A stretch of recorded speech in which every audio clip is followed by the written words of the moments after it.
할렐루야. 여러분 다시 뵙게 되어 감사합니다. 지난주에 이어 계속 말씀을 나누겠습니다.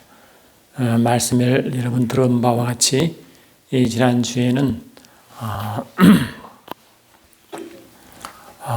아시아의 7교회에 관련하여 하나님 왜 아시아 7교회를 들어 설명하시는지 그 배경을 말씀드렸고, 그 의도는 뭐냐? 하나님은 몸된 교회를 통해 예수의 증인되기를 원하시기 때문에 예수를 통하여 아버지가 온전히 계시된 것처럼 교회를 통해 예수님이 온전히 계시되기를 원하시고 증거되기를 원하시거든요. 그러니까 예수의 일부가 아니라 주님의 전체 모습이 교회를 통해 나타나기 원하시는 거예요. 그러려면 이 교회가 완전해져야죠. 그래서 에베소 4장 11, 12 보니까 하나님의 묻는 교회에 어떤 이는 사도로, 선자로, 복음 전환자로, 목사와 교사로 세우시니 이는 성들을 온전케 하사. 성들을 온전케 한 의도로 예수님의 원래 5가지 직분을 교회에 두셔서 그 직분을 맡은 이들이 이 성들을 교육시키는 거예요. 그 성들을 완전하게 만들어요. 온전케 하다 완전하게 만드시다.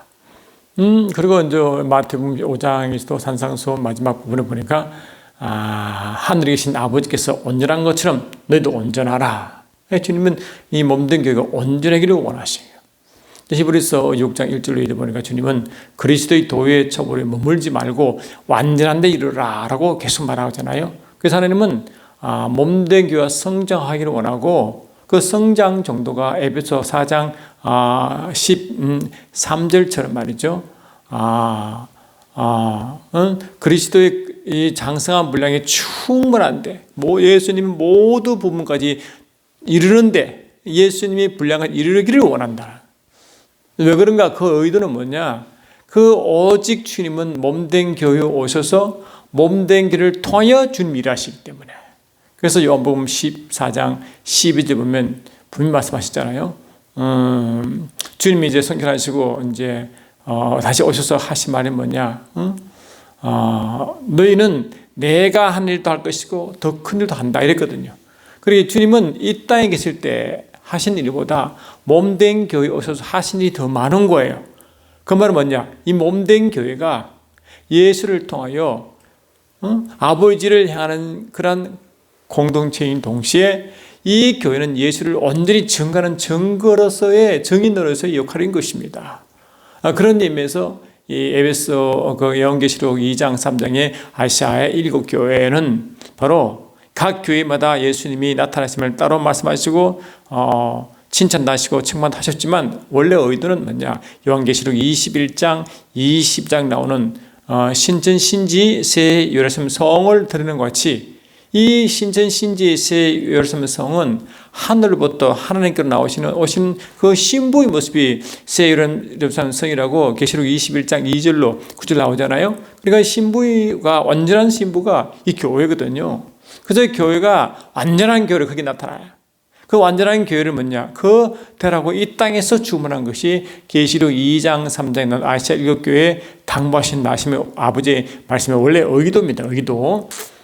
그런 완전한 교회는 어떻게 이제 이 땅에서 또 예배드리느냐? 그 예배드리는 모습이 뭐라고? 계시록 4장 5장에서 하늘 예배의 모습을 드러내고, 특히 이 주의 보좌를 중심으로 내 생물과 24장로가 뭐라고? 내 생물은 이 보좌 앉아서 계신 그 주님의 완전한 계시, 그리고 24장로는 이 땅에서 예배자 제사상으로 삶, 그걸 이제 같은 보는 거죠. 하나님의 보호자 입장에서는 하나님의 계시, 또 이 대외적으로 볼 때는 뭘 하나님 계시, 그 다음에 하나님 쪽에는 하나님의 제상, 완전 예배자의 모습으로 서 있는 거예요. 그래서 계시록 6장부터 이제 요한계시록이 이제 하나님의 진노, 7번의 진노가 시작되는데, 그 인을 띌 때 인자가 되지만 그 인을 집행하는 자가 천사지만, 집행하는 천사를 이렇게 오라고 하나님의 대언자가 그 내 생물 중 하나예요. 그 내 생물이 뭔가? 이 교회의 모습으로 했죠. 하나님의 대언자 모습. 그래서 이제 그런 의미에서 이제 하나님의 인을 떼시고 그 하나님의 이 진노를 행할 때 천사를 부를 때 그 천사가 이제 말로 표현되지만 부를 때 이제 내 생물 하나가 오라고 하는 겁니다. 그런 의미에서 이제 교회는 모습을 말씀하시는데, 오늘은 좀 주제를 잠깐 넘어서, 그러면 교회가 어떤 자가 교회 되느냐. 일부 우리 신학자들은 영원 전부터 구원받을 자와 구원받지 못할 자가 정해졌다고 말했지만, 성경은 그에 반하는 말씀이 많죠. 그래서 이게 그런 뜻이 아니라 분명히 말씀드린, 우리가 예언과 택함과 예정을 말할 때 그러한 구원받을 자와 구원받지 않을 자의 예정과 택장이 아니고, 계시록 에베소 1장 4절 5절처럼 우리가 택함을 받아 예정을 받아. 그리고 로마서 8장 29절에 미리 아신 자 곧 하나님 아들을 본받기 위하여 미리 정하신 바라. 그러니까 하나님 아들의 형상을 본받기로 예정한 것이 그 교회인 것입니다. 그래서 교회가 예정된 거라고 그랬어요. 그래서 이 교회가 그러면 누가, 하나님의 마음은 디모데전서 2장 4절처럼 모든 사람이 구원받기 원하시죠. 그 십자가의 뒤에 흐르신 피는 요한일서 2장 2절 보니까 세상의 모든 죄를 위해서, 세상의 모든 죄를 위해서 주님이 피를 흘리시잖아요. 그러니까 일부 사람의 미리 구원받기도 작정된 그들 위해서 예수 피 흐르는 게 아니라 온 세상의 죄 사함받기 위한 온 인류의 죄를 대신 치른 것이 예수의 십자가 피란 말이죠. 그런데 하나님은 뭐냐? 믿는 자마다 예수를 믿는 자마다 구원받는 거예요. 믿는 자마다. 근데 이 구원이 언제까지 이루어집니까? 그래서 요한계시록 보시면 많은 요한계시록의 종말론 이름으로 이제 여러 가지로 설명하고 있지만, 어떤 이들은 이 예수님 재림 때까지 이제 구원의 역사가 있고 그 이후 없다고 하는 분도 있고, 그다음에 예수 재림 이후에도 계속 구원의 역사, 특히 유대인이 구원했다고 주장하는 분이 계십니다. 어느 게 맞느냐? 그것도 이 계시록을 하시는 분이 큰 이슈고 우리도 그걸 알아야 되는 것입니다.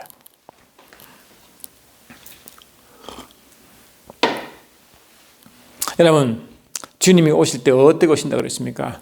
마태복음 24장 14절 보니까 천국 복음이 모든 민족 위에 전파되어야 하니 그때야 마지막이라.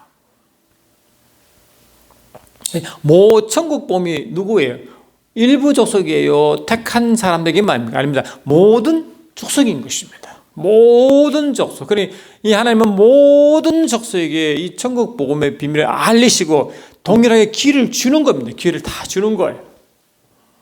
다 주는 겁니다. 우리 아브라함을 부를 때 하나님 아브라함이 이방인 가운데 이제 부르다고 분명히 말씀드렸죠. 근데 이 갈라디아 3장 그 부분을 잠깐 말씀드리면 이렇게 되어 있습니다. 갈라디아 3장 5절부터 보시면요, 너희에게 성령을 주시고 너희 가운데서 능력을 행하신 이의 일이 율법의 행위에서냐 혹은 듣고 믿음에서냐?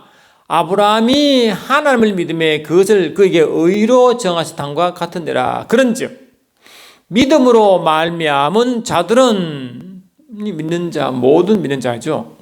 자들은 아브라함의 자손이 될지어다. 그래서 아브라함의 자손이 이제 첫 번째 그리스도고 두 번째 교회라고 말씀드렸죠. 또 하나님이 이방을 믿음으로 말미암아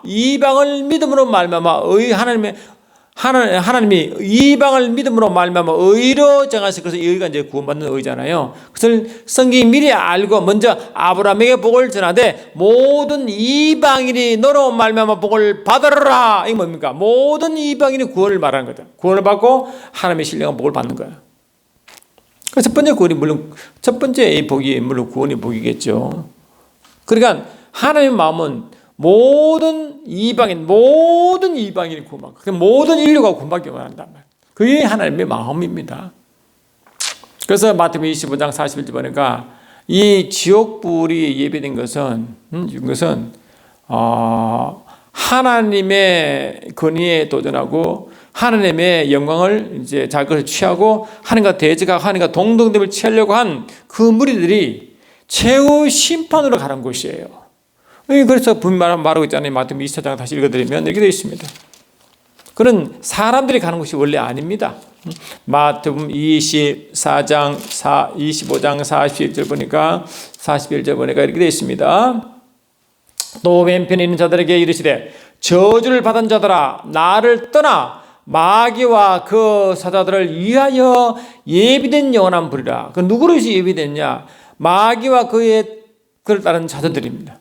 타락한 처자들이죠. 그들을 위해서 예비등석이 지어버리기 때문에 원래 여기는 인간을 위해서 생기지 아닙니다. 인간은 원래 누구냐니까 이 그들의 예비된 누구냐? 그들이 예비된 그 하늘 삼청천, 다시 말하면 이 마태복음 25장 같은 같은 절 25장 34절 보니까 그때 임금이 그 오른편에 있는 자들에게 이르시되 내 아버지께 복을 받은 자들이여 나와 창세로부터 너희를 위하여 예비된 나라. 그래 이 천국은 뭐냐? 이 천국은 창세로부터 이제 예비된 나라가 누구냐? 바로 이 천국에 갈 자거든요.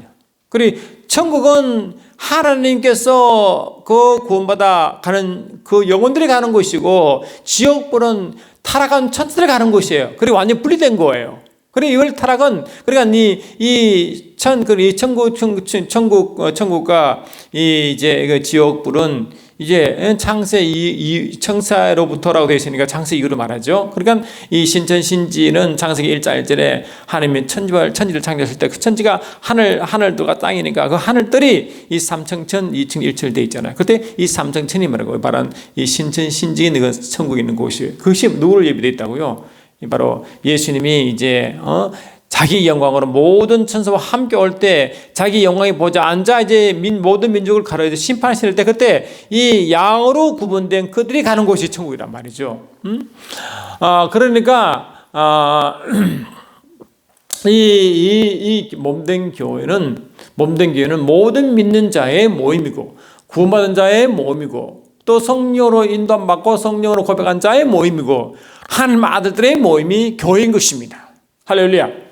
그렇죠. 그래서 이 어떤 이들은 아까 말씀하신 대로 이 구원에 이 예정되어 있는 자, 그렇지 못한 자가 있다면 그거는 성경에 바로 이렇게 좀 바란 말씀이 많기 때문에 그거는 성경에 맞지 않다는 거예요. 오히려 예정은 바로 그러니까 이게 교회가 예정되어 있다고 말씀을 여러 번 드렸습니다. 그러니까 이 복음이 그럼 언제까지냐? 그게 이제 아까 말씀드렸잖아요. 언제까지냐? 성경 말씀 보니까 이 히브리 고린도후서 6장이 되어 있어요.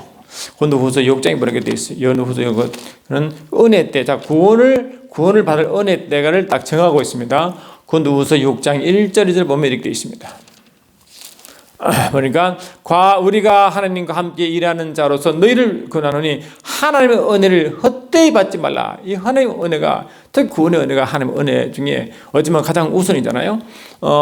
그러시되 내가 은혜 베풀 때 너희에게 듣고 구원의 날에 늘 도왔다 하시니 보라 지금은 은혜 받을 만한 때요. 보라 지금은 구원의 날이로다. 지금은 은혜 받을 때요. 구원의 날이래.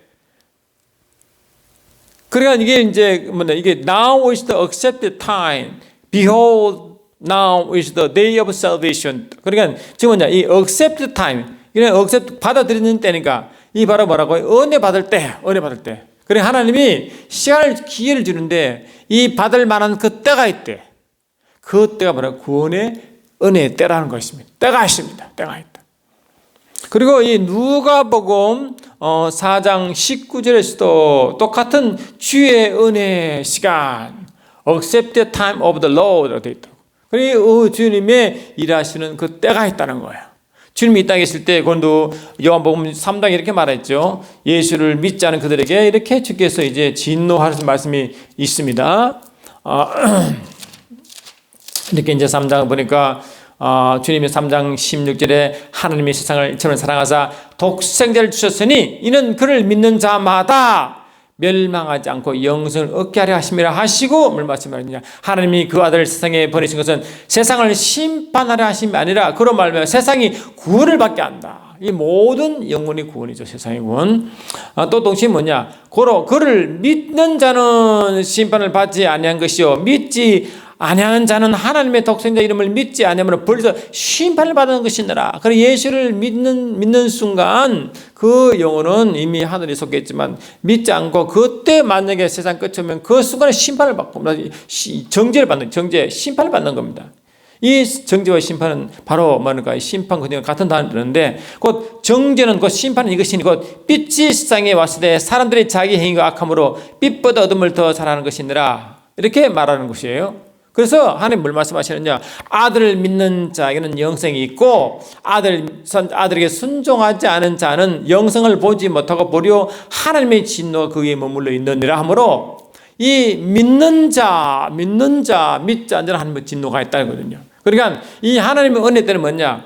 이 믿음을 하나님 구원의 때가 있는데 그 때가 어디가 있냐는 거예요. 그러면 뭡니까? 천국 복음이 모든 족속에 전파된 그 때가 이제 은혜 때, 구원의 때인데, 그리고 마지막에 온다. 그 마지막이 재림 때인데, 그러니까 모든 족속으로 복음을 전하는 그때까지가 기회 때, 은혜 시간인 것입니다. 그때까지 이제 허락한 시간이죠. 그러니까 그때까지 허락한 시간이고, 그리고 그때까지 모든 족속에 전파되는 것이니까, 그리고 이 하박국서 2장 14절 보면 이렇게 해서 하늘이 이제 물이 바다 등같이 하나님의 영광이 모든 천하에 충만한다. 이사야 11장에서도 뭘 말합니까? 21장 9절인가 보니까 이렇게 돼 있죠. 이사야 11장 9절에서도 내 거룩한 산 모든 곳에서 해도 해됨이 없고 상함도 없을 것이니 이는 물이 바다를 덮음같이 여호와를 아는 지식이 세상에 충만하더라. 그러니 하나님을 아는 지식이 온 세상에 하나님의 영광이 온 세상에 충만한 그때 주님 오신다는 거거든요. 그때. 그러니까 그걸 보고 모든 족속에 천국 복음이 전해진다고 그렇게 말하는 것입니다. 그 후에 마지막, 그게 마지막에 재림 때거든요. 그러니까 다시 말하면 이 은혜 때, 구원의 때는 언제까지요? 그렇죠. 재림 때까지 정해진 것입니다. 그럼 주님이 재림하십니다. 그러면 보세요. 재림할 때 마태복음 24장 보니까 재림할 때 어떤 일이 벌어지느냐? 한번 보세요. 마태복음 24장을 보니까 24장 29절 이하 제가 읽습니다. 그날 환난 후에 즉시 해가 어두워지며 달이 빛을 내지 아니하며 별들이 하늘에서 떨어지며 하늘의 군등들이 흔들리리라. 그때 인자의 징조가 하늘에서 나타나겠고 보이겠고 그때 땅의 모든 족속들이 통곡하며 그들이 인자가 구름을 타고 능력과 큰 영광으로 오는 것을 보리라. 그가 큰 나팔 소리와 함께 천사들을 보내리니 그들이 그 택하신 자들이 하늘 이 끝에서까지 사방에서 모으리라.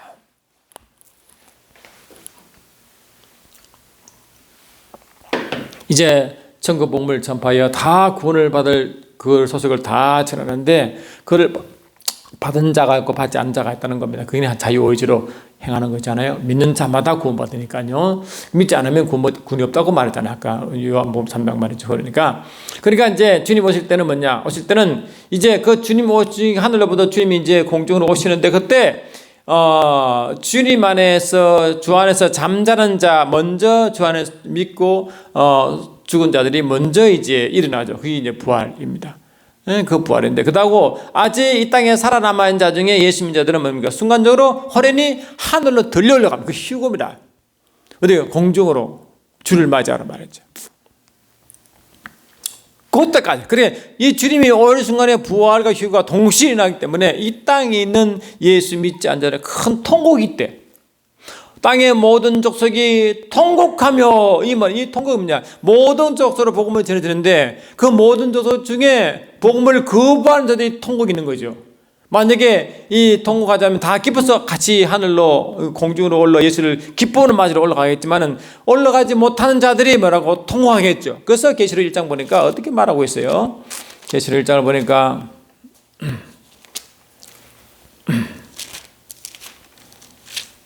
계시록 1장 7절 보니까 볼자다 그가 구름을 타고 오시리니 각 사람의 눈이 그를 보겠고 그를 찌른 자들도 볼 것이요 땅에 있는 모든 족속이 그로 말미암아 애곡하리라 이랬잖아요. 여기도 모든 족속으로 복음을 전했는데 그들 다 예수를 믿으면 애곡할 이유가 없는데 그 예수를 거부한 그들이 막상 그 순간적으로 보니까 예수가 오시고 믿는 자들이 다 들려 올리만 그들을 보니까 이 그 순간적으로 뭡니까? 버림받았다는 생각을 할 거 아니에요. 이제 완전히 이 구원이 끝났구나. 그를 아는 순간 애통하는 거죠. 애통. 그 애통이라는 것은 얼마나 여러분 몸서리 쳐져 있겠어요. 애통이라는 것은 지금 이 땅에서는 기회가 있지만 그들에게 기회가 없는 거거든요. 그러니까 이 구원의 은혜 때, 구원의 날은 언제까지라고 주님 오시는 그때까지가 말하고 이 기한이 주어지는 것입니다. 그리고 또 중요한 것은 뭐냐? 데살로니가후서 2장을 잠깐 보면 이런 말씀이 있습니다. 보시면 데살로니가후서 전후서가 뭐 재림 전도로 말씀하여 이제 재림을 준비한 자들에게 주신 말씀 아닙니까? 그 말씀 보면 이렇게 되어 있습니다. 데살로니가후서 2장 6절 7 보니까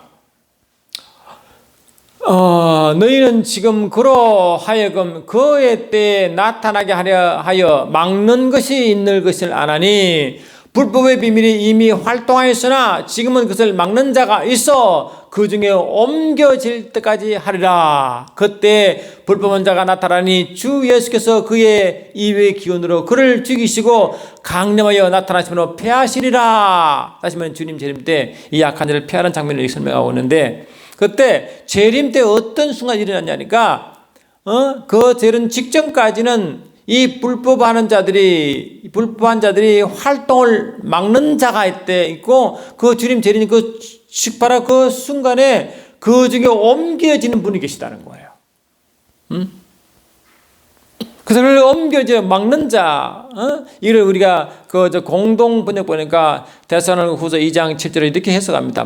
사실 그 악한 자의 세력은 벌써 은연중에 활동하였으나 그러나 그 악한 자를 붙들고는 자가 없어지면 그래 그거를 악한 자를 막는 자로 닿는 자. 어떤 분들은요 이 옮겨진다는 말에 피를 받아가지고 야 예수 믿는 자 중에 환란에 있을 때 주님 재림 직전에 이제 큰 환란을 올 터인데 그 환란 중에 그 환란을 겪지 않고 그 환란을 오기 전에 이게 환란이 오기 전에 말하고요. 오기 전에 옮겨진다라고 해석해가지고 재림 전 휴거를 먼저 정한 분이 있어요. 그 의무 옮겨지는 게 아닙니다. 옮겨지는 게 한두 명이 있습니까? 복수하겠습니까? 근데 복수 안 하겠습니까? 근데 이 시절에 보면 이 옮기는 자가 누구냐? 단수로 되어 있어요. 붙드는 자, 그 자가 옮겨지거든요. 그 붙드는 자가 뭐냐? D1 hold now, hold it back이라고 붙드는 자 단수돼요. 그 단수 그분이 이게 그 악한 자 활동을 막고 있고 붙들고 있다는 겁니다. 그러면 그분이 누구냐? 그렇죠. 바로 이 악한 자의 이 악한 자를 활동을 이 악한 나중에 적그리스도가 나타나겠지만 이 적그리스도의 활동을 제한시키는 그분 누구예요? 바로 교회를 통한 일하시는 성령님이시죠. 그 성령님이 옮겨진다. 어때요? 주님 재림할 때 말이죠. 그런 거예요. 그러니까 여러분 주님이 이제 부활 승진하시고 이제 성령을 교회에 보내심으로 지금은 성령 시대입니다. 성령 하나님도 그렇고 주님도 그렇고 아버지는 삼위일체 하나님이기 때문에 이 세 분에 항상 한 분으로 계시잖아요. 근데 지금은 성령의 시대이기 때문에 이 성령이 주로 일하시고 주님은 지금 우편에 앉아 계시는 거예요. 할렐루야.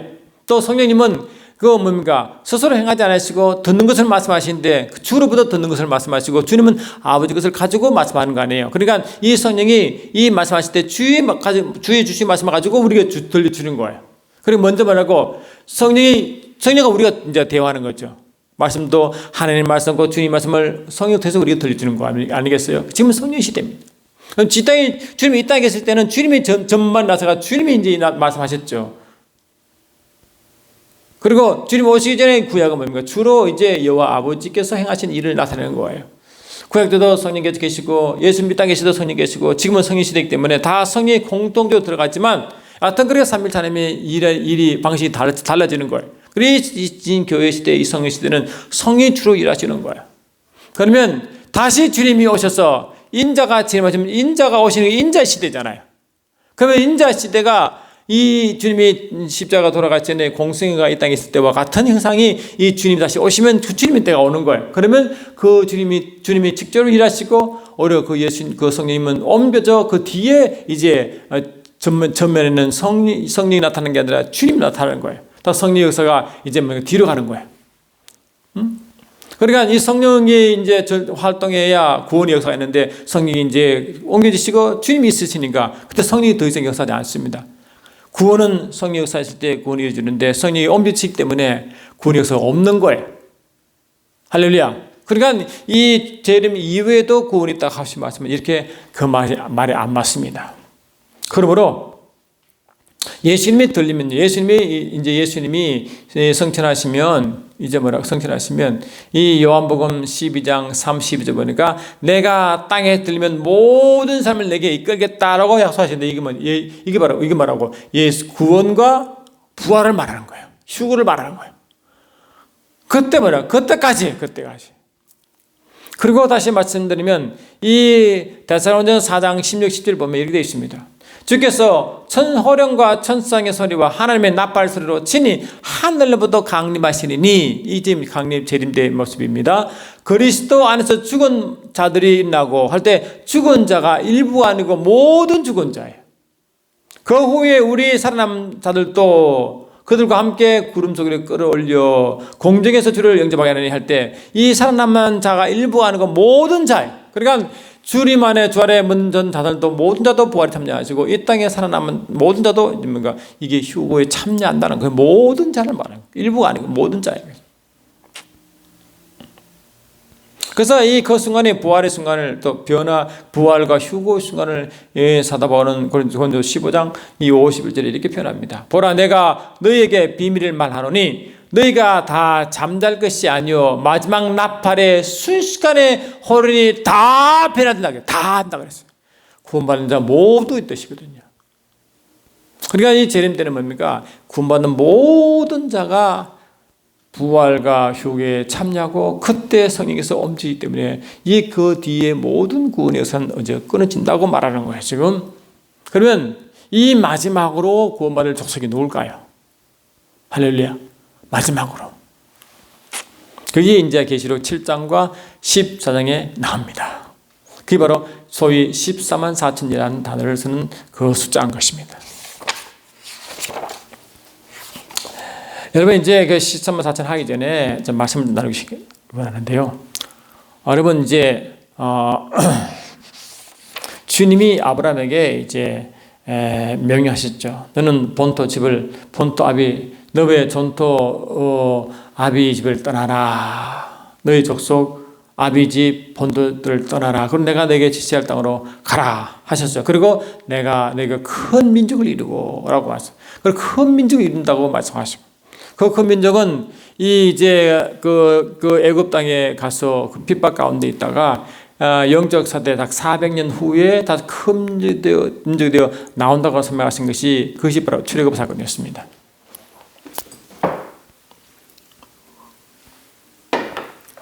그 큰 민족이 결국 이제 유대 민족이죠. 근데 하나님이 아브라함에게 내가 큰 민족을 이룬다 할 때 그 나라가 유대 민족이 맞지만 그게 육적 민족에 한정되겠습니까? 어떤 의미겠습니까? 그 비밀이 바로 예수님과 빌라도의 대화에서 나옵니다. 요한복음 18장을 보겠습니다. 보시면 이렇게 되어 있죠. 요한복음 18장 보시면 이렇게 되어 있어요. 보시면 이제 주님이 이제 빌라도 앞에 신문을 받잖아요. 그때 이렇게 있습니다. 36절 보니까 35절부터 보세요. 빌라도가 대답하되 내가 유대인이냐 내 나라 사람과 대제사장들이 너를 내게 넘겨주니 내가 무엇을 하였느냐. 빌라도는 지금 로마에 이제 파송된 관원이기 때문에 빌라도가 이미 그걸 알고 있어요. 유대인들이 예수를 넘기고 막 시기한 걸 알고 있다고. 근데 확인하니까 신문 과정이 있으니까 일일이 확인하는 거 아니겠습니까? 36절 보니까 예수께 대답하시되 예수께 대답하시되 내 나라는 내 나라가 뭡니까? 바로 큰 민족을 이루는 그 나라죠. 아브라함에게 명령하신 그 민족, 그게 그 나라입니다. 내 나라는 이 세상에 속한 것이 아니니라. 만일 내 나라가 이 세상에 속한 것이었더라면 내 종들이 싸워 나로 유대인들에게 넘겨지지 않게 하였으리라. 이제 내 나라는 여기에 속한 것이 아니니라 이랬거든. 그리고 예수께서 말하는 큰 민족 내 나라는 이 땅에 속하지 않은 나라인 것입니다. 하늘에 속해 있죠. 하늘에 속한 나라. 그게 천국 아니겠습니까? 37절 빌라도 이르되 그러면 내가 왕이 아니냐. 예수께서 내가 내 말대로 내가 왕이니라. 유대인들은요 예수님을 이제 자기를 로마에서 해방시킬 자는 알고 왕으로 삼으려 했죠. 유대의 왕이여 하면 얼마나 기쁨에 뭔가 그를 흔들었습니까? 호산나 호산나 했으면 얼마나 환영하고 그러겠어요. 그런데 그들이 갑자기 변해 복도가 됐습니다. 그리고 유대인들은 예수를 왕으로 했지만 그들의 생각은 왕은 아니었죠. 예수님은 이 땅에 속한 나라의 왕이 아니라 하늘에 속한 나라의 왕이거든요. 이 땅에 속한 유대인이 아니라 하늘에 속한 유대인이 말하거든요. 다시 말하면 육신의 유대인이 아니라 하늘에서 속한 영적 유대인이 말하는 거예요. 지금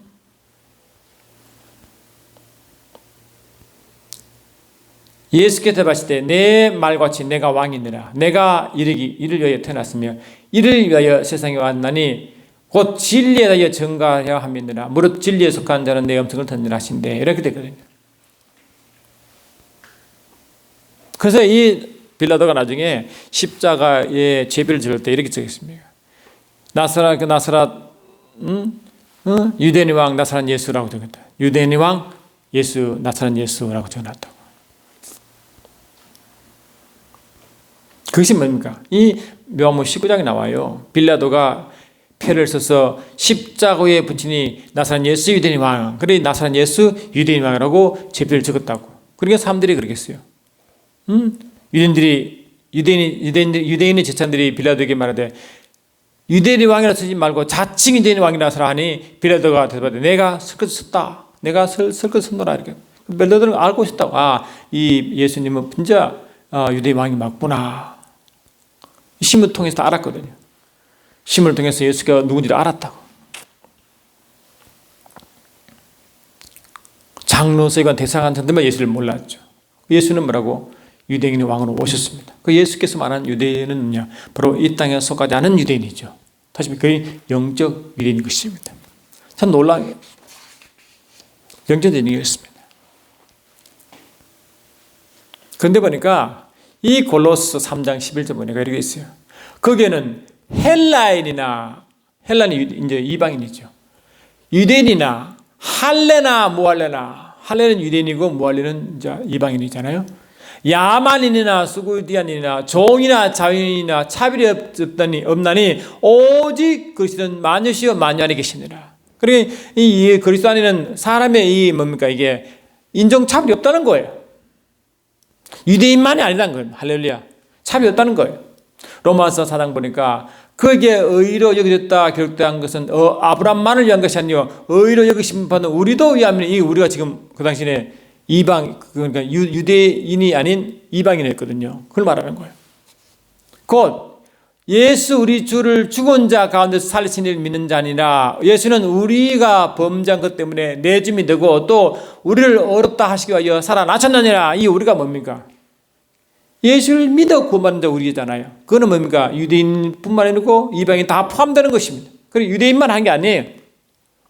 모든 자를 포함하는 것입니다.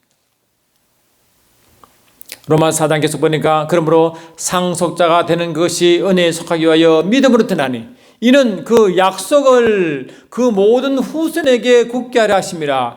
율법에 속한 자에게뿐만 아니라 아브라함 믿음에 속한 자에게도 그러하니. 율법에 속한 자는 유대인이고 아브라함 믿음에 속한 자는 이방인이었거든요. 다 포함된다 했잖아요.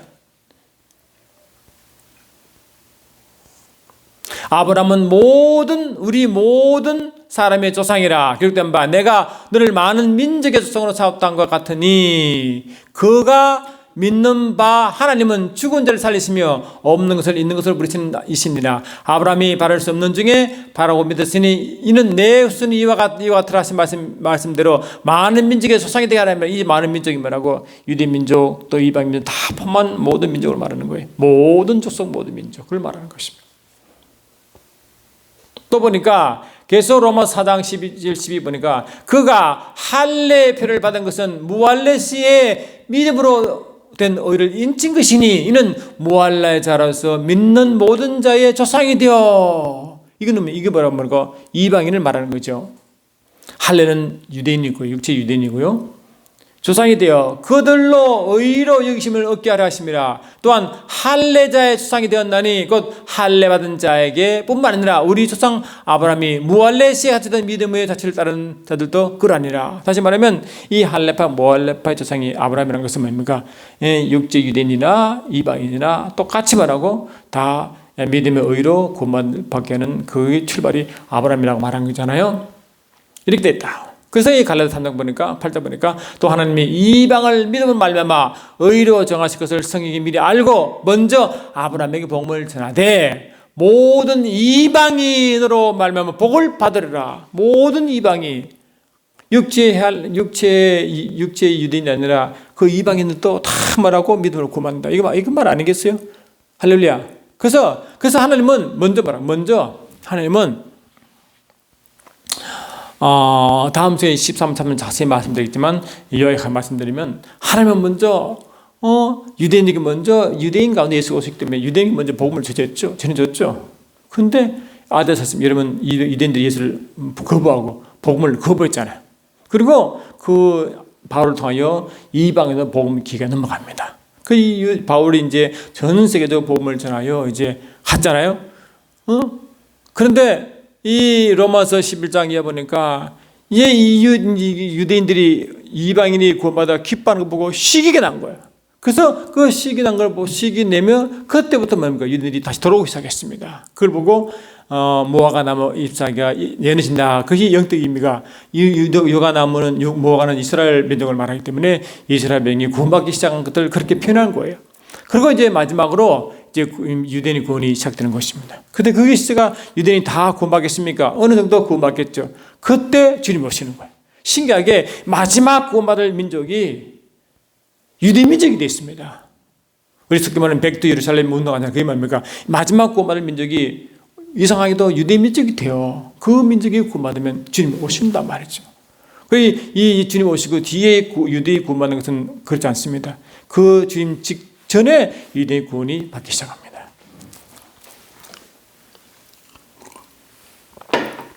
그래서 여러분 오늘 말씀 뭡니까? 만약에 육체 유대인들이 예수를 믿으면 에베소 2장 12, 19 보니까 그때 너희는 그리스도 밖에 있었고 이방인이죠. 이스라엘 나라 밖의 사람이라 이방인이죠. 약속의 언약들에서는 외인이요 세상에 소망이 없고 하나님 없는 자들이 이방인이죠. 그러므로 이제부터 너희가 외인도 아니요 손도 아니요 오직 성도와 동일한 시민이요 하나님의 권석이라. 이방인이 예수 믿은 자들 이 말이죠. 그러니까 이방인도 예수 믿으면 하나님의 권석 같은 거다, 같은 것이다.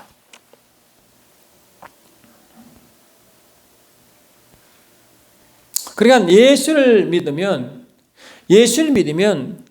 영적 유대인이 되는 거예요. 다시 말하면 로마서 2장을 다시 보면 이렇게 되어 있습니다. 로마서 2장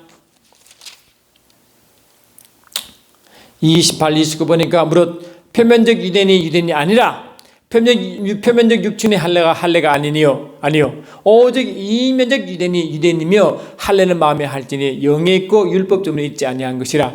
그 칭찬이 사람에게서 아니라 다만 하나님께로니라. 다시 말하면 이 이면적 유대인이 아니래. 영적 유대인이 진짜 유대인이래.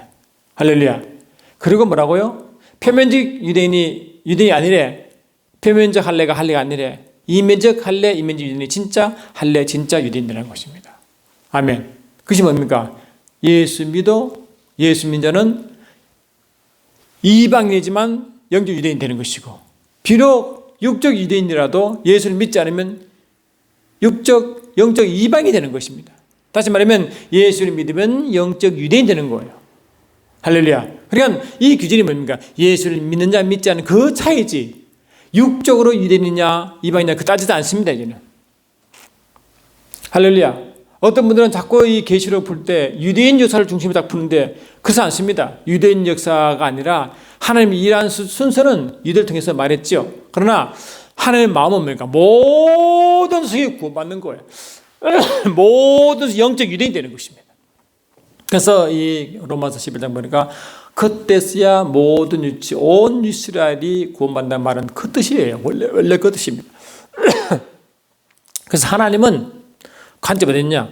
예수님이 오셔서 예수님이 들림받았는데 모든 사람을 내게 이끌겠다라고 요한복음 12장 31 말할 때는 구원을 시키고 부활 때 다시 예수께로 다시 말하고 부활과 휴거를 통해서 다시 하나 되게 한다는 거거든요. 그게. 그러니까 우리가 말씀을 들을 때 또 말씀을 성경 말씀을 이해할 때 이런 영적 원리를 아시고 영적 의미를 아시고 계시를 보셔야죠. 제대로 이해했다는 것입니다. 그래서 다음은 오늘 말씀하신 것을 다음 연결이요. 계시록 14장과 7장에 말하는 13만 4천이 무엇인지를 다시 설명한 뒤에 결론을 맺도록 하겠습니다. 여러분 다음 시간에 기도하시고 잘 들으시고 마지막까지 영 계시록의 뜻을 제대로 알아서 그 말씀을 제대로 지키시고 또 주의 증인된 삶을 살 수 있는 우리 모두가 되었으면 좋겠습니다. 여러분 다음 주에도 뵙겠습니다. 여러분 고맙습니다.